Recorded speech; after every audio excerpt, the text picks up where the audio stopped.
Okay, quick question to start. When the network goes down in a hospital, what actually happens? A page won't load, someone refreshes. Riveting. That's the version we picture from an office. In a hospital, it's different. Patient records, clinical systems, the tools teams use to coordinate, most of that runs in real time now. When the connection drops, it's not a spinning wheel. It's people who can't do the thing they're standing there to do. Fine, so you run more fiber, make it bulletproof, done. See, that's the reflex everywhere. More connectivity means more cable in the ground. And in a lot of places, that reflex is fine. In a dense city, a port, an old campus, a hospital, it starts to break down. The digging is the expensive part. The digging is the slow part. Sometimes the digging is the part you literally cannot do. And let me guess, you've got a specific one of those. One specific place, Asian Hospital and Medical Center, in the Philippines, one of the country's leading multi-specialty hospitals. They wanted a stronger backup link between two buildings on the campus, the main building and the doctor's clinic, about 500 meters apart. And the obvious fix is fiber between the two. The obvious fix is trenching fiber across a live operating hospital campus. So digging up a working hospital to make it more reliable. Right. The upgrade that's supposed to make you safer becomes its own risk. Cost, coordination, construction crews moving through a place where downtime isn't an inconvenience, that's the problem they were sitting with. And this is the part where the lasers show up. This is the part where the lasers show up. The company is Celestial, Singapore-based. They build wireless laser links. The product is called Centauri. Wireless laser link. Walk me through that like I've never heard it, because I haven't. Fair. Picture two small units, one on each building, pointed at each other. Instead of sending data through a cable in the ground, they send it as a beam of light through the open air between them. Same idea as fiber, the light just travels across the gap instead of inside a glass strand. Fiber speed, no trench. A beam of light between two rooftops. Okay, what happens when it rains? Because it rains in the Philippines. It does. Line of sight is the whole game, so weather is the first thing anyone asks. Hold that question. I've got a number for you in a minute that answers it better than I can. Noted. Holding. So here's what they actually did. AHMC worked with a local partner, EBDI, and deployed a Centauri 10G link between the two buildings, roughly 500 meters. And here's the key thing. They set it up as a high-reliability backup to the hospital's existing fiber. Not a replacement, a second path. It went live in October last year. All right, sell me. What did they actually get out of it? 3 things.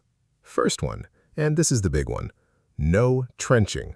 Nobody dug up the campus, no construction coordination, no crews routing through patient areas, no civil works project parked in the middle of a working hospital. The link goes building to building over the top of all of it. 500 meters, though, that's not exactly a heroic distance for a laser.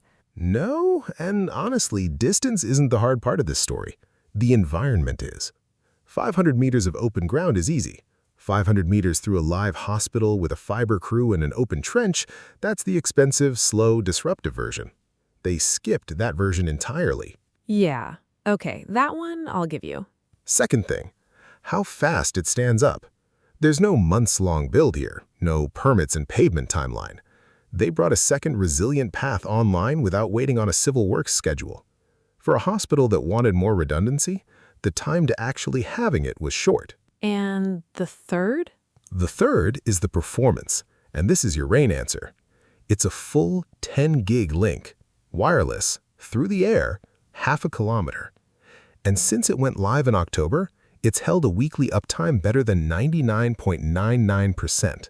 Better than 99.99, week after week. Week after week. So when you ask what happens when it rains, that's the answer. The number held.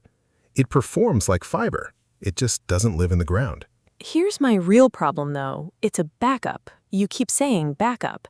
You're not replacing the fiber, you're sitting next to it. That's a softer story than ripping out the cable. In most places, sure. In a hospital, the backup is the story. That's the whole point. When your primary path is under strain or it drops, the second path is the difference between operations continuing and operations stopping. Downtime in that building isn't a bad afternoon. So a backup that runs at fiber speed and has held its uptime for months, That's not the soft version. That's the version that matters most. Yeah, in a hospital, I get it. And I'll give you the limit, because there is one. You need line of sight. If the two buildings can't physically see each other, this isn't your tool. AHMC had it. A lot of campuses do. But that's the condition. Refreshingly honest for a sales story. It's not really a sales story. It's a deployment that's been running since October. If you want the full version, the exact distance, the deployment path, the uptime numbers, Transcelestial wrote the whole thing up on their blog. Links in the description. So the takeaway is stop assuming more connectivity means more digging. That's the takeaway. Hospitals, campuses, ports, old dense city centers where you can't just open up the street. Wherever there's line of sight, the laser link is the option people forget they have. AHMC didn't forget. And nobody had to dig up the hospital. Nobody had to dig up the hospital. Where do people read the full case study? Transcelestial's blog. We'll link it.